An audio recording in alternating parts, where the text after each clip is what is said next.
Se retrate, Mira Leitão. Ficou muito feio para a senhora falar tantos impropérios e tantas mentiras num só artigo. Pessoal, a Mira Leitão escreveu um artigo absurdo na semana passada dizendo que as 4 medidas que aprovamos na CCJ com relação ao STF seriam inconstitucionais e contra a justiça. Ela começa fazendo críticas de ordem pessoal, dizendo que eu teria sido colocada lá para esticar a corda ao máximo contra o Supremo, que eu teria algo pessoal contra o Supremo e que o meu grande objetivo seria anistiar o Bolsonaro. Quero começar rebatendo esses 3 itens, porque uma coisa não tem nada a ver com a outra e eu não sei de onde que a senhora tirou. Primeiro que eu não sei de onde a senhora tirou que eu teria algum conflito pessoal com os ministros. Se por acaso eu estiver sendo investigada, você me avise, porque até então não existe nada contra mim.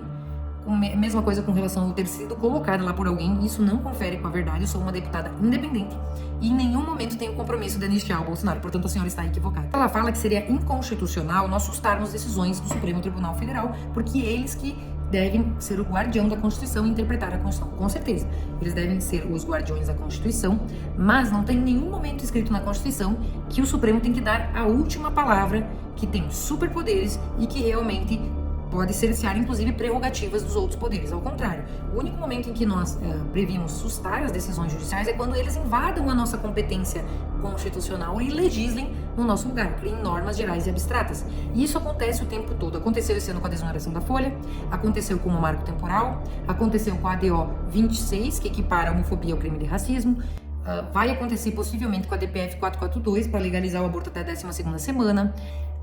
Aconteceu, inclusive, com a DPF 635, com a restrição da atividade policial do Rio de Janeiro. Ou seja, quando eles legislam no nosso lugar e invadem a nossa competência, nós teríamos esse poder de sustar as decisões judiciais. Aliás, isso está previsto no artigo 49 da Constituição, inciso 11, que diz que cumpre ao Legislativo zelar pela sua competência normativa em face dos demais poderes. Ou seja, não coloca que o Supremo é um superpoder que vai prevalecer sobre os outros, mas a Constituição diz que deve haver uma harmonia entre os poderes. Nenhum poder está acima do outro e nenhum pode invadir a competência do outro. E ela fala que a direita se beneficia também das decisões monocráticas em vários momentos, então a gente não deveria ir contra as decisões monocráticas. Ora, se o seu conceito de justiça é esse, de beneficiar ou não algo em troca de uma decisão judicial e, portanto, a gente não deveria ser contra, o seu conceito de justiça deve ser revisto, está equivocado. A gente está falando de garantir a harmonia e o equilíbrio entre os poderes. Infelizmente, a atual imprensa marrom, como diria o Enéas, ela se pauta muito mais por ideologia do que pela busca da verdade e do cumprimento da Constituição e das leis.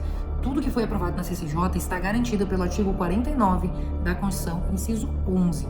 E também numa interpretação do artigo 1º do artigo 60, que diz que realmente os deputados podem sim alterar a Constituição, ou seja, está dentro da nossa prerrogativa, mas infelizmente se desvaloriza e não se prestigia mais aquilo que é essencial, que é a imunidade parlamentar e o nosso direito legítimo de legislar algo que está dentro da nossa competência. Por isso, se retrate, Mira Leitão. Ficou muito feio para a senhora falar tantos impropérios e tantas mentiras num só artigo.